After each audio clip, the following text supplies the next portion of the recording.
আমাদের বাসায় এই তরকারিটা যদি হয় তাহলে আর অন্য কিছু লাগে না সহজে। এই একটা তরকারি হলেই কিন্তু সবাই কিন্তু খেতে পারে। আমার কাছে অনেক বেশি ভালো লাগে। আর এই তরকারিটা যেদিন রান্না করি আমিও তৃপ্তি সহকারে একেবারে ভাত খেয়ে উঠি। আমার কাছে একেবারে মাংসের স্বাদকেও কিন্তু হার মানায় এই তরকারিটা। আসসালামু আলাইকুম, কেমন আছেন সবাই? আজকে যে আমার পছন্দের তরকারিটা রান্না করব, বেশ কয়েকদিন ধরে বলতেছিল আমাকে তেলাপিয়া মাছ একটু ঝাল জড়িয়ে দিতে।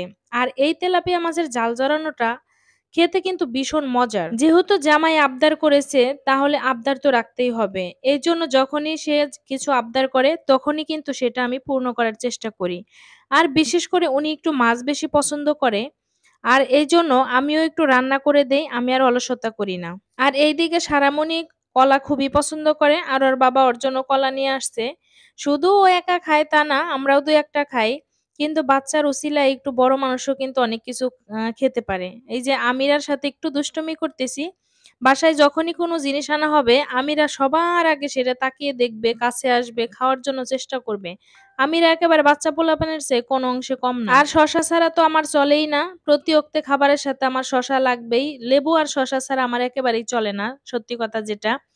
যাই হোক, এই যে একেবারে ঝাল, ঝাল করে মাছটা যে ভুনা করছি, এটা কিন্তু আমার শাশুড়ি মায়ের কিন্তু এটা রেসিপি। আর আমাকে কিন্তু সারার বাবা শিখাইছে। আমি এর আগে এটা রান্না করতে পারতাম না। আমাকে বলে দিছে যেভাবে, ওইভাবেই কিন্তু আমি এটা রান্না করি। তারপর খেয়ে দেখলো যে রান্নাটা আসলে অনেক মজার হইছে। তার মা নাকি তাকে এভাবে রান্না করে খাওয়ায়।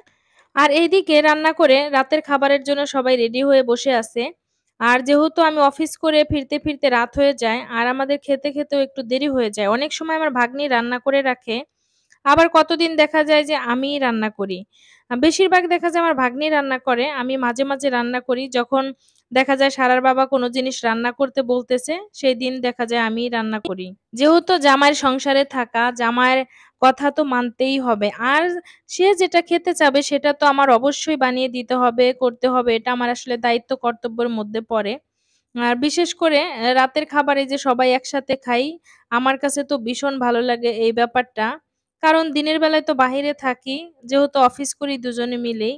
এজন্য রাতের খাবারটা আর মিস করি না। সবাই একসাথে বসেই খাই। সারামণিকেও বাদ বেড়ে দিচ্ছি, খায় কিনা। বেশ কয়েকদিন ধরে সারামণি রাতের খাবার খাচ্ছে না। সারামণি দেখা যায় কিছুদিন রাতের বেলায় ভাত খায়, আবার কয়েকদিন যায় রাতের বেলায় ওকে জোর করেও খাওয়াতে পারি না। বারবার বলে যে ভাত খাবো না, খাবো না। তারপরেও আমাদের সাথে ওকে একটু বসাই যে ২-১ টা খায় কিনা। তো কয়েকদিন ধরে আবার রাতের খাবার খাচ্ছে না। আবার হঠাৎ করে দেখা যায় আমি যখন খাইতেছি রাতের বেলায়, তখন খাবে না, খাবে না বলে আবার ২-১ নলা আমার কাছ থেকে নেয়।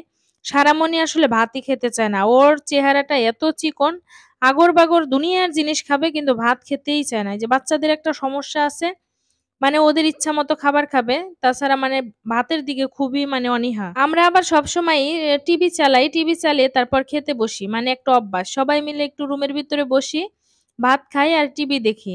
মানে এই জিনিসটা আমাদের কাছে একটু ভালোই লাগে। বেশিরভাগ দেখা যায় ডাইনিং টেবিলে আসলে খাওয়াই হয় না। খাটের উপরে বসি, তাছাড়া ফ্লোরে বসি। টিভি দেখি একটু। টিভি দেখে, দেখে খেতে ভালো লাগে। সারাদিন পর বাসায় একটু এই যে এই টাইমে সবাই মিলে একটু বসি, ক্লান্তিটা দূর হয়ে যায়, ভালো লাগে। আর মাছ ভুনাটা কিন্তু আজকে ভীষণ মজার হইছে। সাথে অবশ্যই একটা ভাজি ছিল। করলা ভাজিটা আমার ভাগ্নিই করে রাখছিল। আর আমি শুধু মাছ ভুনাটা করছি।